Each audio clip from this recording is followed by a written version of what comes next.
ನಿಮಿಷ ಬನ್ನಿ ಸರ್, ಬನ್ನಿ ಸರ್, ಈಚೆ ಕಡೆ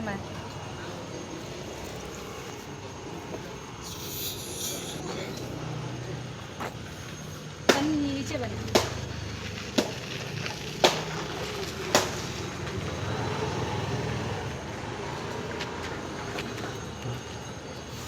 ಇದು ದೇವಸ್ಥಾನದಲ್ವಾ, ಕನ್ನಡ ಆಯಿತು, ಇಂಗ್ಲೀಷ್ ಇದೆ. ಈ ಭಾಷೆ ಯಾಕೆ? ಇಲ್ಲಿ ಒಡಿಶಾ ಭಾಷೆ ಯಾಕೆ? ಇದು ಕರ್ನಾಟಕದಲ್ಲಿರೋದು.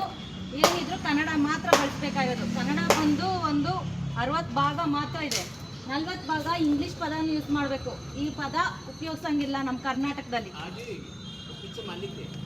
ಕರೀರಿ, ಕರೀರಿ. ನಾವು ದೇವಸ್ಥಾನ ಇಲ್ಲಿ ಮಾಡು ಸರ್. ನಿಮಗೂ ಇಲ್ಲಿ ಕನ್ನಡ ಬರೋದಿಲ್ವಾ? ಕನ್ನಡ ಬರೋದೇ ಇಲ್ಲ. ಇಲ್ಲಿ ಯಾರು ಅರ್ಚಕರು, ನಿಮ್ಗೆ ಯಾರಿಗೂ ಕನ್ನಡ ಬರಲ್ಲ.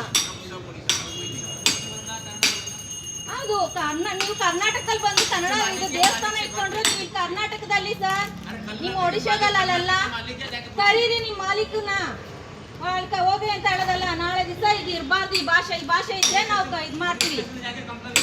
ಕಂಪ್ಲೇಂಟ್ ಕೊಡ್ತೀವಿ. ಕಂಪ್ಲೇಂಟ್ ಕೊಟ್ಬಿಟ್ಟೆ ನಾವು ಮಾಡೋದು. ಇದನ್ನ ಸಂಡೇ ಬರ್ತಾರಂತೆ, ಕಂಪ್ಲೇಂಟ್ ಕೊಡ್ತೀವಿ ಅಂತ ಕೇಳ್ತಿದ್ದಾರೆ. ಇವ್ರು ನೋಡಿ, ಎಲ್ಲಾರ್ಗು ಹೇಳ್ತಾ ಇದೀನಿ ನೋಡಿ, ಇವ್ರು ಅರ್ಚಕರು ಆಗಿದ್ದಾರೆ. ಅರ್ಚಕರಿಗೂ ಕೂಡ ಕನ್ನಡ ಬರಲ್ಲ. ಆದ್ರೆ ನಮ್ಮ ಕರ್ನಾಟಕದಲ್ಲಿ ದೇವಸ್ಥಾನ ಬೇಕು, ಇಲ್ಲಿ ಇರೋ ಪೂಜೆ ಮಾಡ್ಕೊಂಡು ದುಡ್ಡೆಲ್ಲ ಬೇಕು.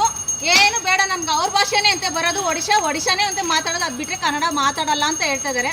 ಇದ್ರ ಬಗ್ಗೆ ಕಾನೂನು ಪ್ರಕಾರ ಕ್ರಮ ತಗೋಬೇಕು ಅಂತ ನಾನು ಎಲ್ಲರಿಗೂ ಕೇಳ್ಕೊತಾ ಇದ್ದೀನಿ.